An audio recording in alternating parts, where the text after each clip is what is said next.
Hello everyone. আজকে আমরা পদার্থবিজ্ঞানের তৃতীয় অধ্যায় বল নিয়ে আলোচনা করব এবং এই অধ্যায়ের জটিল যে সকল বোর্ড কোশ্চেন আছে সেগুলো সমাধান করার চেষ্টা করব। তো আমি এমনভাবে প্রশ্নগুলোর উত্তর দেওয়ার চেষ্টা করব যাতে তোমাদের বেসিকগুলো ক্লিয়ার হয় এবং বোর্ড কোশ্চেন সলভ করার যে ভয়টা তোমাদের কাজ করে সেই ভয়টাও দূর হয়ে যায়। সুতরাং তোমাদের উচিত হবে আমার সাথে পুরো ক্লাসটা মনোযোগ সহকারে করা। তো চলো শুরু করা যাক। দেখো আমাদের আজকে এখানে দেওয়া আছে পদার্থবিজ্ঞান তৃতীয় অধ্যায়, যেটার নাম বল। তো আমরা তো মোটামুটি সবাই জানি বলের ধারণা, তাই না? বল কাকে বলে, তারপর বলের যখন প্রকারভেদ আছে সেগুলো তো সব আমাদের জানা। তো আমি ধরে নিব যে তোমাদের এই বেসিকগুলা ক্লিয়ার আছে। তো সেই মোতাবেক আমরা পুরোপুরি প্রশ্ন সমাধানে চলে যাব। তো দেখো প্রথম প্রশ্ন যেটা, সেটা হলো দিনাজপুর বোর্ড, যেখানে প্রশ্ন আসছে 2024 সালে। তো আশা করতেছি তোমরা লেখাটা দেখতে পারতেছো। তো দেখো প্রথম প্রশ্ন বলেছে যে সমভরের দুটি গাড়ি পরস্পর থেকে 200 মিটার দূরে। হ্যাঁ, সমভরের দুটি গাড়ি পরস্পর থেকে 200 মিটার দূরে অবস্থিত এবং প্রত্যেকটা গাড়ির আলাদা আলাদা বেগ। ধরে নাও এটা প্রথম গাড়িকে আমরা V1 ধরলাম যার বেগ, দ্বিতীয় গাড়িটার বেগ V2 ধরলাম। আহ, পরস্পর থেকে 200 মিটার দূর থেকে তারা এই বেগ নিয়ে যাত্রা অগ্রসর হচ্ছে। হ্যাঁ, একটি নির্দিষ্ট সময় পরে গাড়ি দুটির মধ্যে সংঘর্ষ হলো। ঠিক আছে। তো একটা জিনিস খেয়াল করে দেখো, এখানে যেটা বলেছে যে ধরে নাও দুইটা গাড়ি এমন আছে। তো এখানে একটা জিনিস বুঝতে হবে যে গাড়িগুলো যে যাইতেছে তারা কি পরস্পরের দিকে যাইতেছে নাকি বিপরীত দিকে যাইতেছে। ঠিক আছে, আমাদের কিন্তু এখানে বলে দেয়নি যে পরস্পরের দিকে নাকি পরস্পর থেকে বিপরীত দিকে। আমাদের জাস্ট বলেছে কি V1 এবং V2 বেগে অগ্রসর হচ্ছে। তো যেহেতু আমাদের দিক বিপরীত বলে দেয়নি এবং তাদের বেগের মানের পরে বলা হয়েছে যে তারা অগ্রসর হচ্ছে, তার মানে দুইটাই সামনের দিকে যাচ্ছে আমরা ধরে নিব। ঠিক আছে, দুইটাই কি সামনের দিকে যাচ্ছে ধরে নিব। এখন বলো তো কোন গাড়িটাকে আমরা প্রথম গাড়ি ধরবো, কোনটাকে তৃতীয় গাড়ি ধরবো। খেয়াল করে দেখো একটার বেগ কিন্তু কম আর একটার বেগ বেশি এবং তাদের মধ্যে যে ডিস্টেন্স সেই ডিস্টেন্স কিন্তু 200 মিটার। তো যেহেতু সংঘর্ষ হয়েছে, কোন শর্তে এদের ভিতর সংঘর্ষ পসিবল? নিশ্চয়ই যেহেতু পিছনে একটা গাড়ি আছে, একে সংঘর্ষ করতে গেলে পিছন দিক থেকে একে আঘাত করা লাগবে, তাই না? তাহলে নিশ্চয়ই পিছনের গাড়িটার বেগ বেশি হতে হবে। তাহলে নিশ্চয়ই এই গাড়িটার বেগ কত? 20 মিটার পার সেকেন্ড। তাহলে এই গাড়িটার বেগ হবে 15 মিটার পার সেকেন্ড। তাহলে আমরা বলতে পারি এটা হলো V1 আর এটা কি V2। এখন বলছে কি কত সময় পর তাদের মধ্যে সংঘর্ষ হবে। তো আমাদের বের করতে হবে সময়টা, সংঘর্ষ হওয়ার জন্য প্রয়োজনীয় যে সময়টা দরকার সেটা বের করতে হবে। ঠিক আছে, খুব ইজিলি করা যাবে। দেখো এটা আমরা কিভাবে করব। আহ, আমরা এটা অক্ষ ধরে করি। হ্যাঁ, ধরে নাও এটা ওয়াই অক্ষ আর এটা সাপোজ এক্স অক্ষ।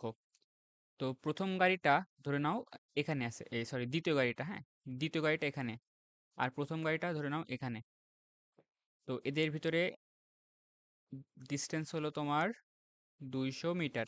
তো সাপোজ যে এখানে এসে সংঘর্ষটা হয়েছে, এখানে এসে কি হয়েছে সংঘর্ষটা হয়েছে, তাহলে প্রথম গাড়ি থেকে এই সংঘর্ষ হওয়ার দূরত্বটাকে আমরা এক্স ধরে নিই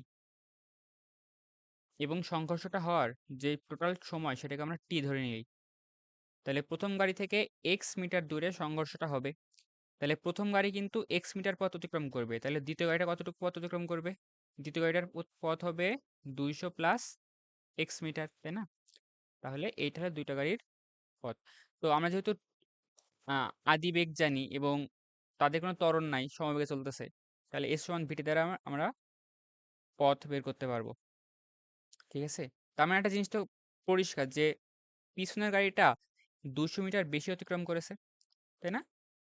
ওকে, তাহলে আমরা ধরি টি সময়ে প্রথম গাড়িটার অতিক্রান্ত দূরত্ব। টি সময়ে, সরি, প্রথম যে গাড়িটা তার কি অতিক্রান্ত পথ, যেটাকে আমরা এক্স বলতেছি, আর যেহেতু সমবেগ তাহলে ভি ওয়ান টি, তাই না? এটা কি আমাদের 1 নম্বর সমীকরণ। আর এই টি সময়েই তো আমাদের দুইটা গাড়ি যাত্রা করেছে, তাই না? তাহলে প্রথম গাড়িটা যদি টি সময় যাত্রা করে, তাহলে দ্বিতীয় গাড়িটাও কি টি সময় ধরে যাত্রা করেছে। তাহলে এই টি সময়ে দ্বিতীয় গাড়িটার অতিক্রান্ত পথ কত হবে সেটা আমাদের বের করা লাগবে, ঠিক আছে? তাহলে আমরা বলতে পারি টি সময়ে দ্বিতীয় গাড়ির অতিক্রান্ত পথ, সাপোজ এটাকে এস বললাম, এবং সেই এসটা হবে কি ভি 2 টি। এবং খেয়াল করে দেখো, আমরা জানি দ্বিতীয় গাড়ির যে পথটা, যেটা এস, সেটা হলো কি 200 + এক্স। তাহলে এদিকে আমরা কি লিখতে পারি, এদিকে লিখতে পারি এস এর জায়গায় লিখতে পারি 200 + x is equal to V 2 টি। আর আমরা তো জানি যে এক্স বলতে কি বোঝাচ্ছে, এক্স বলতে বোঝাচ্ছে ভি 1 টি, আর এখানে থাকবে কি ভি 2 টি। তো দেখো এখানে কিন্তু খুব ইজিলি এটা সলভ করা যাবে, তাই না? কারণ আমাদের জাস্ট এখানে ভেলোসিটির মানটা বসালেই কিন্তু কাজ শেষ হয়ে যাচ্ছে। তো দেখো এখানে 200 + ভি 1 টি, আমি যদি অন্যভাবে করি, আমরা যদি 200টা এদিকে রেখে এদিকে এভাবে দিই ভি 2 - ভি 1 টি, অর্থাৎ ভি 2 বলতে বোঝাচ্ছে 20, ভি 1 বলতে বোঝাচ্ছে 15। তো 20 থেকে 15 বাদ দিলে থাকে 5, তাহলে 5টি। তাহলে টি কিন্তু বেড়ে আসতেছে। ডি সমান কত, 40 না? 4 × 5 = 20 আর 0 200, তাহলে 40 কি সেকেন্ড। তাহলে 40 সেকেন্ড পর তাদের ভিতরে কি হবে, সংঘর্ষ হবে। আমরা কিন্তু এই ম্যাথটা খুব ইজিলি সলভ করে ফেলেছি। তো আশা করি তোমরা সবাই বুঝতে পেরেছো যে কিভাবে করা হলো এটা, ঠিক আছে না? তো তোমরা চাইলে এটা আবার দেখতে পারো, আমি ইয়া করে দিচ্ছি, ছোট্ট স্ক্রিন করে দিচ্ছি, তোমরা চাইলে এটা আবার একবার রিভিউ করতে পারো, যেটা আমি কিভাবে সমাধান করলাম। ওকে, চলো আমরা পরের প্রশ্নটাতে যাই। দেখো এটাও সিমিলার একটা ম্যাথ, সিমিলার ম্যাথ বলা ভুল হবে, ইজি একটা ম্যাথ। দেখো এটা এসছে আমাদের কুমিল্লা বোর্ড 2024 সালে। তো প্রশ্নটা পড়ি, এক ব্যক্তি নির্দিষ্ট অবস্থান থেকে 2 কেজি ভরের একটি বস্তুকে এত মিটার দূরে, দেখো ভরের মান দেওয়া আছে, এটা দূরত্ব দেওয়া আছে, কি বাক্সে ফেলানোর উদ্দেশ্যে, আচ্ছা আচ্ছা, 10 সেকেন্ড যাবত 10 নিউটন বল প্রয়োগ করলো। এবং যেই পথে বস্তুটা, এই যে ভরটা যাত্রা করবে, সেই পথের একটা ঘর্ষণ আছে, সেই ঘর্ষণটা কি 3 নিউটন। তো বলতেছে বস্তুর উপর পথের গতি ঘর্ষণ সহগ নির্ণয় করো। খুবই মজার একটা ম্যাথ।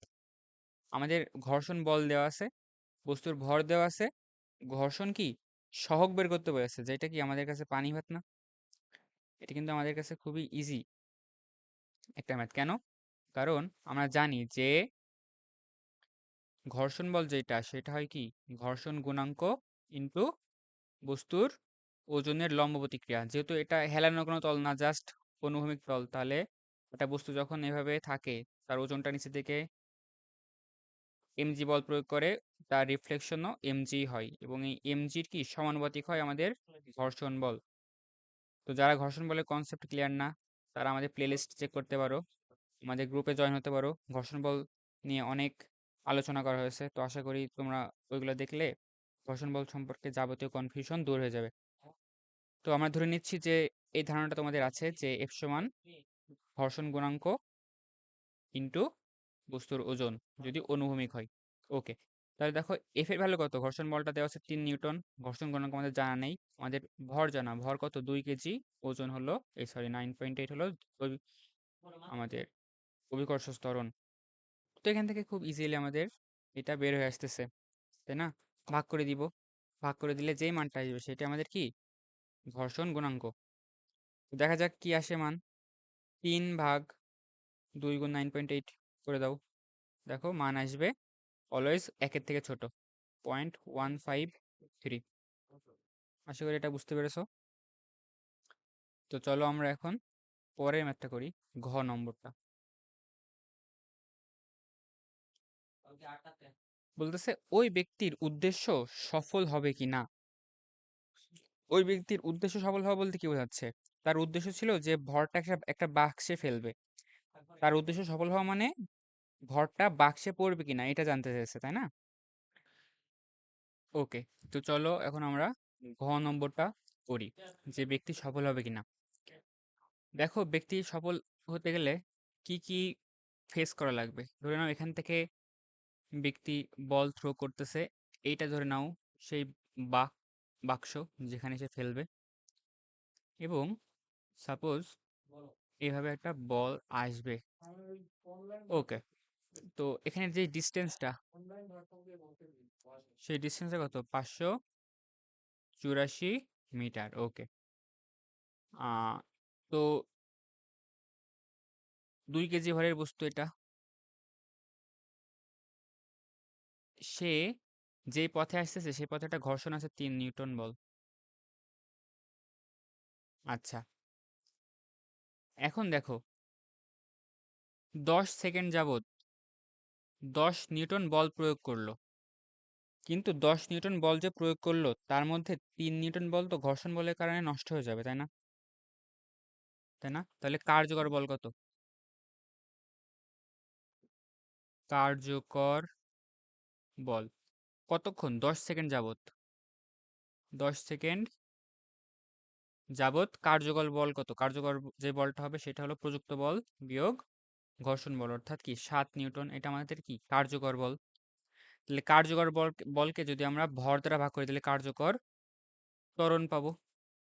মানে বস্তুর ভিতরে যে ত্বরণটা সৃষ্টি হবে সেটা কি 7/2, অর্থাৎ 3.5 মিটার/সেকেন্ড স্কয়ার ত্বরণ বস্তুর ভিতরে সৃষ্টি হবে। ঠিক আছে, এখন সে কিন্তু বলটা যখন থ্রো করবে বা বলটা যখন সে নিক্ষেপ করবে, তখন কিন্তু তার উপর কোনো প্রযুক্ত বল থাকবে না, কিন্তু তার উপরে ঘর্ষণ বলটা থাকবে। তার উপরে কি থাকবে না? প্রযুক্ত বল থাকবে না, কিন্তু ঘর্ষণ বল থাকবে। সেটা আমাদের মাথায় রাখা লাগবে। কিন্তু তার আগে আমাদের একটা জিনিস বের বের করতে হবে, সেটা হলো যে 10 সেকেন্ড যাবত যে সে বলটা উপরে, সেই 10 নিউটন বল প্রয়োগ করেছে, তার কারণে কি তার একটা বেগ সৃষ্টি হবে না? ধরে নাও বলটা স্থির ছিল, সে এখান থেকে এই পর্যন্ত 10 সেকেন্ড যাবত ফোর্স অ্যাপ্লাই করেছে, যার কারণে তার 3.5 মিটার/সেকেন্ড ত্বরণ ছিল। তাহলে আদি বেগ যদি তার 0 হয়, তাহলে এখানে এসে সেটা বেগপ্রাপ্ত হবে না? এবং এই বেগপ্রাপ্ত হওয়ার পরে 10 সেকেন্ড তো শেষ, সে তো আর বল প্রয়োগ করতেছে না। এখন বলটা মুভ করবে, মুভ করে এই বাক্সে পড়তে চাইবে। তো দেখো এই যে এই পথটাতে, মানে বল প্রয়োগের পরের পথটাতে, এখানে কিন্তু ঘর্ষণ বলটা আছে, কারণ ঘর্ষণ বল তো পুরো পথেই ছিল। তাহলে এখানে কিন্তু ঘর্ষণ বল কাজ করবে, যেটা তার বেগকে কমাই দিবে। ঠিক আছে, তার বেগকে কমাই দিবে, এবং তার আগে অবস্থা থেকে বাক্সের দূরত্বটাও আমাদের মাথায় রাখা লাগবে।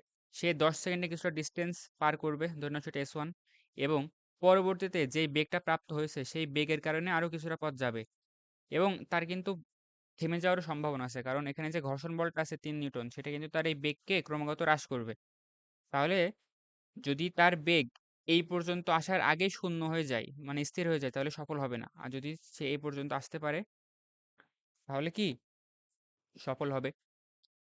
তো আমরা দেখি যে তার শেষ বেগ শূন্য হতে কতটা পথ সে পাড়ি দিতে পেরেছে। প্রথমে আমরা S1টা বের করব, তারপরে S2টা বের করব। ঠিক আছে, S1টা কত? S1 হলো তোমার ইউটি প্লাস হাফ এটি স্কোয়ার। আদিবেগ শূন্য ছিল, তার কার্যকর ত্বরণ ছিল 3.5, সময় ছিল 10 স্কোয়ার। তাহলে S1 এর যে মানটা হবে সেটা কিন্তু আমরা ইজিলি এখান থেকে বের করতে পারবো, সেটা হলো 100/2 গুণ 3.5, যেটার মান দাঁড়ায় তোমার 175। ঠিক আছে, সে 175 মিটার অনলি পাড়ি দিতে পেরেছে এই 10 সেকেন্ডে। বাকি পথটা তার এই যে বেগটা এখানে প্রাপ্ত হয়েছে সেটার উপর ডিপেন্ড করে যাওয়া লাগবে। তো এই বেগটা কত? তার শেষ বেগ ভি আমরা জানি ইউ প্লাস এটি। তো এটা তো 0, এটা হলো 3.5, আর এটা হলো 10। তাহলে কত? 35 মিটার পার সেকেন্ড, তাই না? তাহলে এই জায়গাতে তার বেগ ছিল 35 মিটার পার সেকেন্ড। এখন দেখব এই তার আদিবেগ এই পথটাতে S2 এর জন্য ভি কিন্তু আদিবেগ, কারণ এখানে সে বেগটা প্রাপ্ত হয়েছে। তাহলে এই আদিবেগ নিয়ে তার শেষ বেগ যদি আমরা V1 ধরি, হ্যাঁ, তো শেষ বেগ যদি V1 ধরি এবং ধরে নিই V1টা শূন্য, ধরে নিই V1 শূন্য, তো V1 শূন্য হওয়ার জন্য সে কতটুকু পথ অতিক্রম করা লাগবে সেটাকে বের করি এবং তারপরে কম্পেয়ার করে দেখবো সে টোটাল কত পথ অতিক্রম করতে পেরেছে। তো আমরা তো একটা সূত্র জানি যে V1 শেষ বেগ স্কোয়ার ইজ ইকুয়াল টু আদি বেগ স্কোয়ার প্লাস 2a s। এখন যেহেতু এসটা বলতে S2 বোঝাচ্ছে, আর এই ত্বরণটা কিন্তু আগের ত্বরণ না, এই ত্বরণটা হলো ঘর্ষণের জন্য প্রাপ্ত ত্বরণ, কারণ এখন ঘর্ষণ আছে, আমাদের আর প্রযুক্ত বল নেই, যেটা A1। তাহলে A1 কত? ঘর্ষণের জন্য প্রাপ্ত ত্বরণ, অবশ্যই এটা নেগেটিভ হবে যেহেতু ঘর্ষণ বল 3 নিউটন ছিল, ভাগ 2, তাহলে 1.5 minus 1.5 metre per second square. এখন তার এই ত্বরণটা কাজ করবে এবং আমরা ধরে নিয়েছি শেষ বেগ শূন্য হবে এবং আদি বেগ ছিল 35 স্কোয়ার, তাহলে -2 1.5 S2। তো এখান থেকে বের করা যাবে S2 এর মান কত। তো S2 এর মান আমরা ক্যালকুলেটরের ভেতরে মাধ্যমে বের করব। সেটা হলো 35 স্কোয়ার ডিভাইডেড বাই কত, 1.5 গুণ 2 অর্থাৎ 3। এই মানটা আসতেছে তোমার 408.33 মিটার। তাহলে সে টোটাল শেষ বেগ শূন্য হওয়া পর্যন্ত এই পথটা সে অতিক্রম করতে পারবে। তাহলে তার মোট পথ কত হলো? তার মোট পথ S1 প্লাস S2 অর্থাৎ 175 প্লাস 408.3।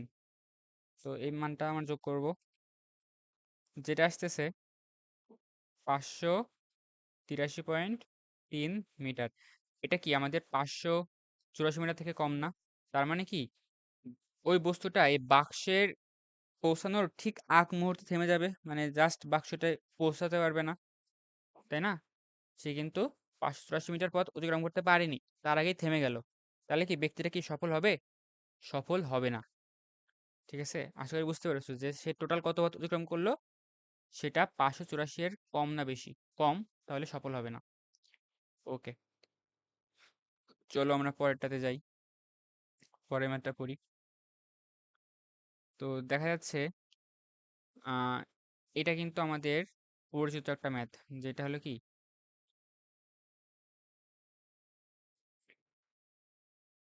আমাদের এখানে অবশ্যই ভরবেগের সংরক্ষণশীলতা যে নীতিটা আছে সেটা কাজে লাগাতে হবে, তাই না? তো প্রশ্নটা পড়ি তাহলে ক্লিয়ার হব।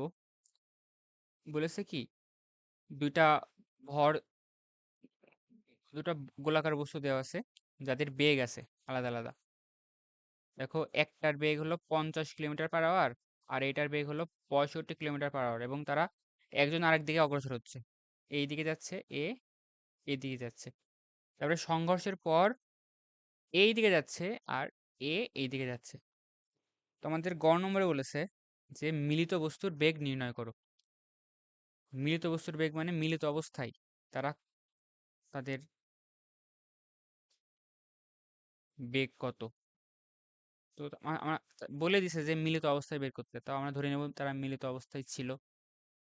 তো দেখি কত হয়। তো আমরা জানি ভরবেগের সংরক্ষণশীলতা অনুসারে সংঘর্ষের আগের ভরবেগ এবং পরের ভরবেগ সমান থাকে। তাহলে আগের ভরবেগ কত? প্রথমটার ভর হলো 950 এবং বেগ 50 কিলোমিটার পার আওয়ার। 50 কে মিটারে করে নিলাম, আওয়ার বলতে 3600 সেকেন্ড।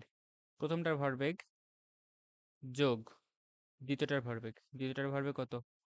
700 গুণ 65,000 ভাগ 3600।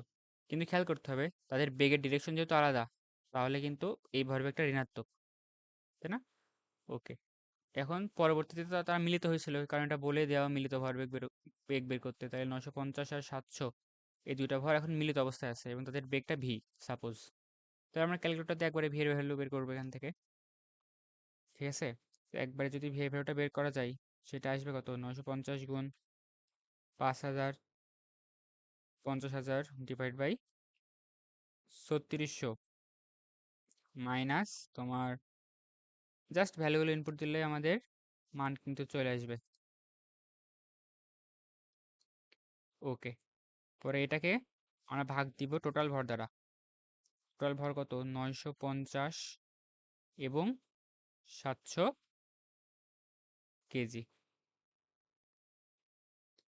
তো মিলিত অবস্থায় যে ভেলোসিটিটা আসতেছে সেটা হলো 0.336 মিটার পার সেকেন্ড। এবং খেয়াল করে দেখো যে এটা পজিটিভ এসছে, মানটা পজিটিভ, অর্থাৎ আমরা কাকে পজিটিভ ধরেছি? এটাকে পজিটিভ ধরেছি, এটাকে নেগেটিভ ধরেছি না? তাহলে এইটা ডিরেকশনে মিলিত অবস্থায় তারা মুভ করবে। মিলিত অবস্থায় কি এইটা ডিরেকশনেই তারা মুভ করবে। ঠিক আছে, এখন আমরা ঘ নম্বরটা করব। তো ঘ নম্বরটা প্রশ্নটা পড়ো। ঘ নম্বর বলতেছে উদ্দীপকের ক্ষেত্রে ভরবেগ ও গতিশক্তি কোনটি সংরক্ষিত হয়? ভরবেগ ও গতিশক্তি কোনটি সংরক্ষিত হয়? আচ্ছা, উদ্দীপকে বলেছে কিন্তু সংঘর্ষের পর তারা দুইজন দুই দিকে যাবে, তাই না? তো আমরা তো মিলিত অবস্থায় দেখলাম তাদের বেগ কত। তো মিলিত অবস্থায় যে বেগটা ছিল সেটাও আমাদের এখানে কাজে লাগাতে হবে। তো আমরা তো দেখেছি যে মিলিত অবস্থায় যে বেগটা গ থেকে পাই, হ্যাঁ আমরা এখন ঘ করতেছি, আর গ হতে প্রাপ্ত গ থেকে মিলিত অবস্থায় যে বেগটা সেটা ছিল 0.336 মিটার পার সেকেন্ড। এবং এটা আমরা পেয়েছিলাম কিভাবে? সংঘর্ষের আগের ভরবেগ অর্থাৎ P1 এবং সংঘর্ষের পরের ভরবেগ P2, এটাকে তো সমান ধরেই আমরা এই বেগটা পেয়েছি। সুতরাং এখানে ভরবেগ সংরক্ষিত থাকবে। আসলে ভরবেগ সবসময় সংরক্ষিত থাকে, সেটা স্থিতিস্থাপক সংঘর্ষ হোক আর অস্থিতিস্থাপক হোক। যেটা ভ্যারি করে সেটা হলো তোমার শক্তির সংরক্ষণশীলতা। ঠিক আছে, তোমার যে কোনো সংঘর্ষ হোক না কেন সেটা অলওয়েজ ভরবেগের সংরক্ষণশীলতাটা মেনে চলে। কিন্তু সে যদি প্যারালাল শক্তির সংরক্ষণশীলতা মেনে চলে তাহলে সেটা স্থিতিস্থাপক হয়, আর না মেনে চললে অস্থিতিস্থাপক সংঘর্ষ হয়। ঠিক আছে, তো এটা তো ভরবেগের সংরক্ষণশীলতা মেনে চলতেছেই, এটা তো ওপেন সিক্রেট। তো এখন আমরা দেখব যে শক্তির সংরক্ষণশীলতা মেনে চলে কিনা, অর্থাৎ আগে টোটাল শক্তি আর পরে টোটাল শক্তি সমান কিনা। তো বের করা যাক। আগে টোটাল শক্তি হলো হাফ, এর ভর হলো 950 ভি স্কোয়ার, সেটা হলো 50,000 ডিভাইড বাই 3600, এটার কি স্কোয়ার, প্লাস হাফ, ওর ভর হলো তোমার 700 ইন্টু 65,000 ডিভাইড বাই 3600। ওকে, এটাও কি হাফ এম ভি স্কোয়ারের স্কোয়ার। তো এটা কি বের করলাম? এটা বের করলাম E1। তো এখান থেকে একটা মান পাবো আমরা। আর E2 যদি বের করি, দেখো এখানে তো মিলিত অবস্থায় আছে ওরা, তাই না? তাহলে হাফ এম বলতে টোটাল ভর 950 প্লাস 700 এবং ভি স্কোয়ার। ভি স্কোয়ার বলতে যেটা বের করেছে এই যে, কারণ এটা এখন মিলিত অবস্থায় আছে, 0.336 স্কোয়ার। এখানে 8টা মান পাবো। এবং তোমরা চেক করে দেখতে পারো যে এই E1 আর E2 সমান না। তোমরা চেক করে দেখবা যে এই E1 আর E2 কি সমান না, এই দুটো কি ম্যাচ করবে না, কখনোই করবে না। কারণ মিলিত অবস্থায় সংঘর্ষ হলে কখনোই ম্যাচ করে না। তোমরা চেক করে দেখতে পারো। আর যেহেতু E1 আর E2 সমান হচ্ছে না, তার মানে কি শক্তি সংরক্ষিত হয় না। তাহলে এখানে ভরবেগ সংরক্ষিত হলেও ভরবেগটা হচ্ছে গতিশক্তি সংরক্ষিত হয়নি। ওকে, চলো নেক্সট প্রশ্নে যাই। এখানে ঘ নম্বর বলেছে যে 40 মিটার অতিক্রম করার পর প্রযুক্ত বল অপসারণ করলে। ওকে, চলো উদ্দীপকটাকে পড়ি। এখানে দুইটা ভর দেওয়া আছে, এটা দেওয়া আছে 2 কেজি, আর এটা ভর দেওয়া নেই। আর এই ডিস্টেন্সটা, তার এই ডাইমেনশনটা দেওয়া আছে 3 সেন্টিমিটার। ঠিক আছে, আর এই বস্তুটার যে বেগ সেই বেগটা দেওয়া আছে 10 তাদের মধ্যবর্তী দূরত্ব দেওয়া আছে 40 মিটার। ওকে। ঘর্ষণ বল আছে রাস্তার ঘর্ষণ বল কি 5 নিউটন। এখানে আবার পরিমাণের ত্রুটিও দিয়েছে। তো এটা হয়তো প্রথম চ্যাপ্টার যে ভৌত রাশি ও পরিমাপ সেটার সাথে ইনক্লুডেড। তো দেখি এখানে আমাদের কি লাগবে।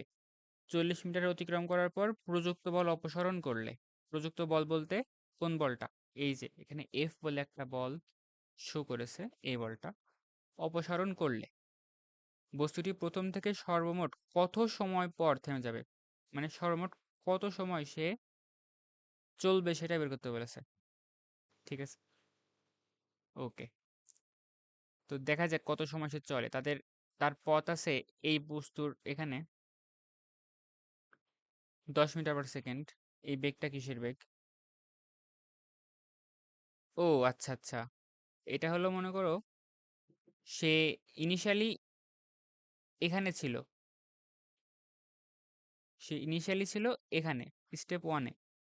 40 মিটার পথ অতিক্রম করার পরে সে এখানে আসবে, এটা স্টেজ 2। এবং এই স্টেজে এসে তার বেগ হবে এত। ঠিক আছে, তার মানে আমি একটা বস্তুকে একটা বল প্রয়োগ করলাম, সে 40 মিটার পথ অতিক্রম করলো এবং আরেকটা জায়গাতে আসলো, সেখানে এসে তার যে বেগটা হবে শেষ বেগ 10 মিটার/সেকেন্ড। তো আমাকে বের করতে বলেছে 40 মিটার পথ অতিক্রম করার পর বল অপসারণ করলে বস্তুটি প্রথম থেকে সর্বমোট কত সময় পর থেমে যাবে। প্রথম থেকে মানে বল প্রয়োগ করা শুরু থেকে মোট কত সময় পর কি থেমে যাবে। ঠিক আছে, তো আমরা তো বস্তুটার জানি না, তার আদিবেগ দেওয়া নাই, তাহলে আদিবেগটা শূন্য ধরে নিব, মানে বল প্রয়োগ করার আগে আদিবেগটা শূন্য ধরে নিব। ঠিক আছে, তো এখানে আমরা ধরে নিই যে বল প্রয়োগ যতক্ষণ হয়েছে ততক্ষণ তো তার ত্বরণ থাকবে, তাই না? যতক্ষণ বল প্রয়োগ হয়েছে ততক্ষণ তার ত্বরণ থাকবে। বল প্রয়োগ করা যখন আর হয় না তখন কি ত্বরণ থাকে না। কিন্তু খেয়াল করতে হবে এখানে ঘর্ষণ বল আছে, তাহলে এখানে কিন্তু বল প্রয়োগ করার পরেও আগের প্রশ্নটার মতো ঘর্ষণ বল কাজ করবে, তাই না? তাহলে আমাদের মন্দন কিন্তু থেকেই যাচ্ছে, সেই মন্দনের কারণে বস্তুটা থেমে যাবে এক সময়, সেটা আমাদের বের করতে বলেছে। তো দেখো তোমরা অনেকেই হয়তো অলরেডি সলভ করে ফেলেছো। এখানে আমাদের দুইটা স্টেজে ভাগ করে নিতে হবে, একটা হলো বস্তুর বল প্রয়োগ করা পর্যন্ত, আর একটা কি বল প্রয়োগ করা বন্ধ করার পর্যন্ত।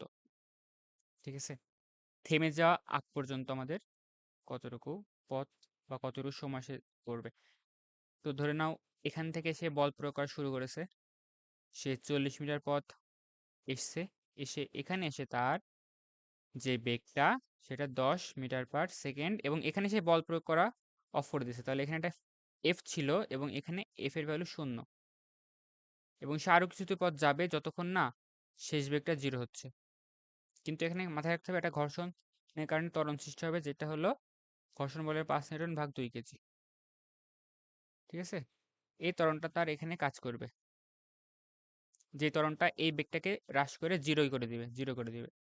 এটা তো সবাই বুঝতে পারছি। তো টোটাল টাইমটা বের করতে হবে। ঠিক আছে, তো আমরা প্রথমে এই টাইমটা বের করবো T1, তারপরে এই টাইমটা বের করবো T2। ওকে, তো আমরা জানি এখানে আদিবেগ 0, শেষ বেগ এত।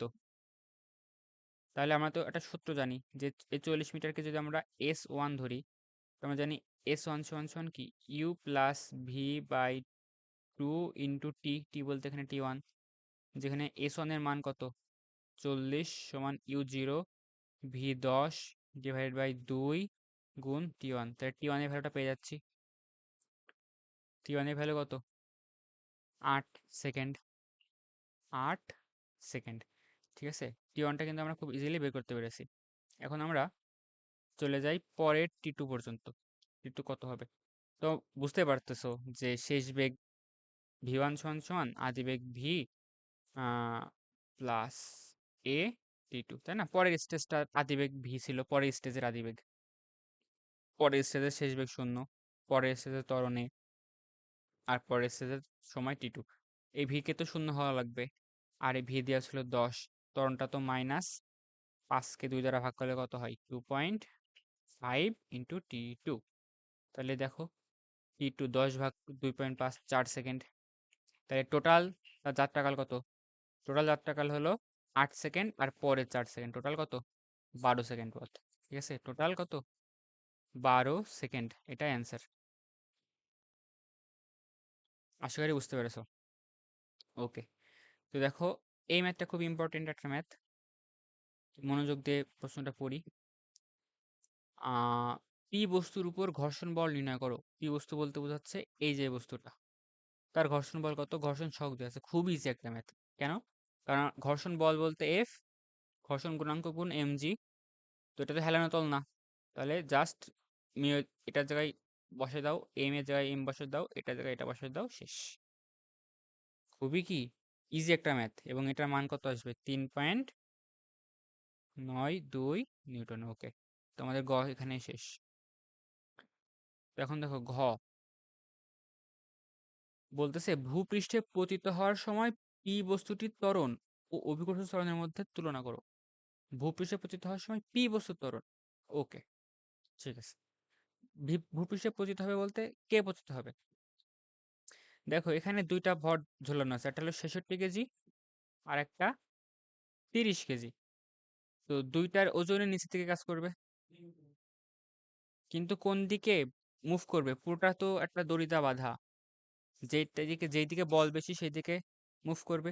তো যেটার ভর বেশি সেটা তো ওজন বেশি হবে। এই W1টা অবশ্যই কি W2 থেকে বড় না? তাহলে বস্তুটা সামগ্রিকভাবে এই সিস্টেমটা এই দিকে মুভ করবে। তো এই দিকে মুভ করার কারণে সিস্টেমের ত্বরণ কত হবে সেটা আমাদের বের করা লাগবে।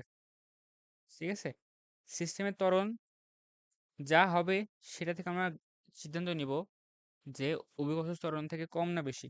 তো সিস্টেমের ত্বরণ বলতে কি বোঝাই? যে কার্যরত বল ডিভাইডেড বাই টোটাল ভর। ঠিক আছে, কার্যরত বল ডিভাইডেড বাই টোটাল ভর। দেখো কার্যরত বল কে কে? একটা হলো এই বস্তুর ওজন, একটা হলো এই বস্তুর ওজন, আর একটা বল আছে এই পি বস্তুর উপর ঘর্ষণ বলটা। দেখো এই বলটা তো এইদিকে কাজ করতেছে, এই বলটা তার বিপরীতে কাজ করতেছে, এবং ঘর্ষণ বলটাও কি বিপরীতে কাজ করতেছে। তাহলে আমাদের যদি বুঝতে চাই যে W1টা যদি ধনাত্মক হয়, তাহলে W2 ঋণাত্মক, ঘর্ষণ বলটাও কি ঋণাত্মক, তাই না? তো এইটাই কিন্তু আমাদের টোটাল কার্যকর বল, এবং টোটাল কার্যকর বলটা, সরি টোটাল কার্যকর বল তো না, এটা হলো টোটাল ক্রিয়াশীল বল। ঠিক আছে, টোটাল ক্রিয়াশীল বল। তো এই টোটাল ক্রিয়াশীল বলকে আমরা যোগ করলে কি পাই? লব্ধি বল, মানে সিস্টেমের উপর কার্যরত আলটিমেট যে ফোর্সটা সেটা। তো দেখো কারণ W1টা ধনাত্মক দিক ধরলে সিস্টেম এদিকে মুভ করতেছে, আর এ উল্টা দিকে টানতেছে, ঘর্ষণ বলটা উল্টা দিকে টানতেছে, এই জন্য এগুলো ঋণাত্মক হয়েছে। আর এটা আমাদের টোটাল লব্ধি যে বলটা বের হলো। এটার মান কত? W1 বলতে 66 গুণ 9.8, W2 বলতে 30 গুণ 9.8, আর F বলতে যেটা বের করলাম 3.92। তাহলে যে বলটা আসতেছে সে মানটা কত আসছে? 66 গুণ 9.8 বিয়োগ 30 গুণ 9.8 বিয়োগ 3.92। তাহলে আমাদের যেই কার্যগত লব্ধি বল আসতেছে সেটা হলো 348.88 নিউটন। এটা এফ এর ভ্যালু। আমাদের বের করতে হবে কি? সিস্টেমের ত্বরণ। সিস্টেমের ত্বরণ পেতে গেলে কি করা লাগে? এফ কে টোটাল ভর দ্বারা ভাগ করা লাগে। টোটাল ভর এখানে 66, 30 আর 2, অর্থাৎ 66 আর 30 কত? 96 আর 2 98। তো 98 কে যদি এফ তে ভাগ করো, এফ কে ভাগ করো 98 দ্বারা, ভাগ 98, যে মানটা আসবে সেটা হবে 3.56 মিটার পার সেকেন্ড স্কোয়ার, যেটা কি অভিকর্ষ ত্বরণ থেকে অনেক কম। অভিকর্ষ ত্বরণ থেকে কি অনেক কম না?